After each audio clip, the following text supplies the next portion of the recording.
الحمد لله رب العالمين والصلاة والسلام على أشرف الأنبياء والمرسلين وعلى آله وصحبه أجمعين أما بعد.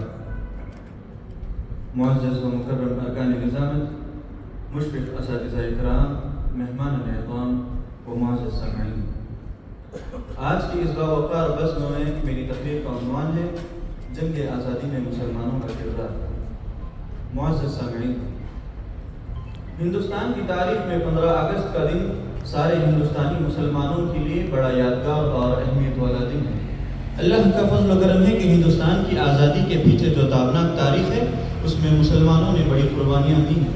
خصوصاً ہمیں یہ معلوم ہونا چاہیے کہ ہندوستان کی آزادی کے لیے سب سے پہلی آواز بنگال کے فرما رواں نواب سراج الدولہ نے بلند کی تھی. ہندوستان کے لیے شہید ہونے والے پہلے بہادر حکمران شیر میسور ٹیپو سلطان تھے. ہندوستان کی آزادی کی اس جنگ میں علماء صف اول میں تھے جنہیں لاکھوں کی تعداد میں تخت دار پر لٹکایا گیا.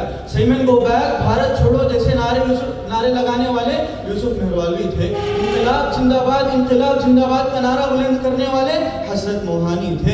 جے ہند کا نعرہ بھی عابد حسن نے بلند کیا تھا. حتیٰ کہ ہندوستان کا وہ قومی ترانہ جو پوری دنیا میں مشہور ہے، خاص کر کے ہندوستان میں، سارے جہاں سے اچھا ہندوستہ ہمارا، ہم بلبلیں ہیں اس کی یہ گلستہ ہمارا، اس کو قلم بند کرنے والے بھی علامہ اقبال رحمہ اللہ ہیں.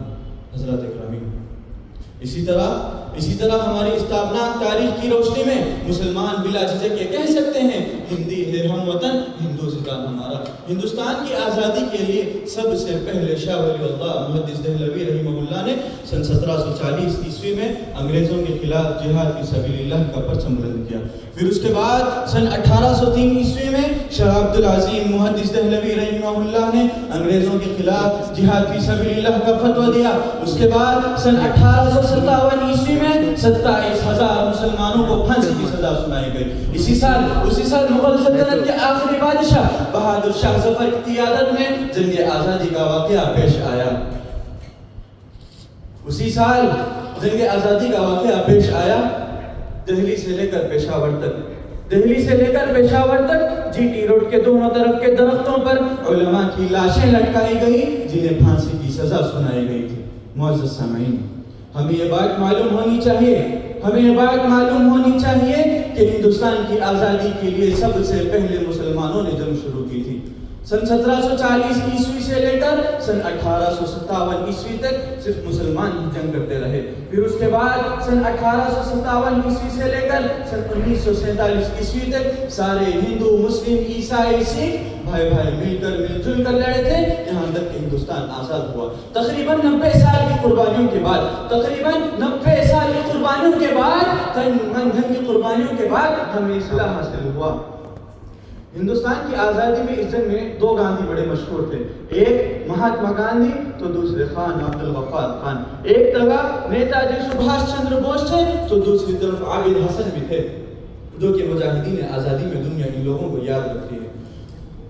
اگر شاعر کی زبانی کہوں، گلستان کو جب لہو کی ضرورت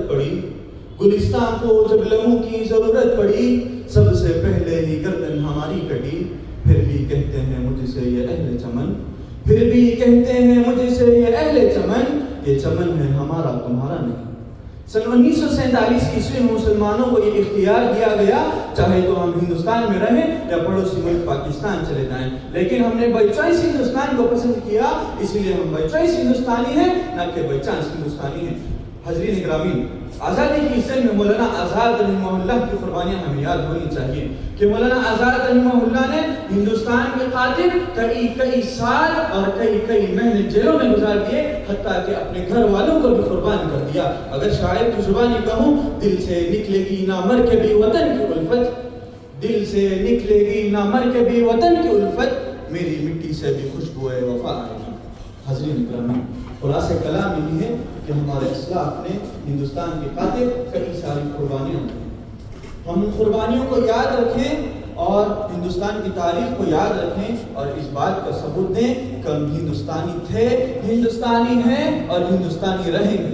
اگر علامہ اقبال رحمہ اللہ کی زبانی کہوں، سارے جہاں سے اچھا ہندوستان ہمارا، ہم بلبلیں ہیں اس کی یہ گلستہ ہمارا. مذہب نہیں سکھاتا آپس میں بیر رکھنا, مذہب نہیں سکھاتا آپس میں بیر رکھنا. ہندی ہے ہم وطن ہندوستان ہمارا.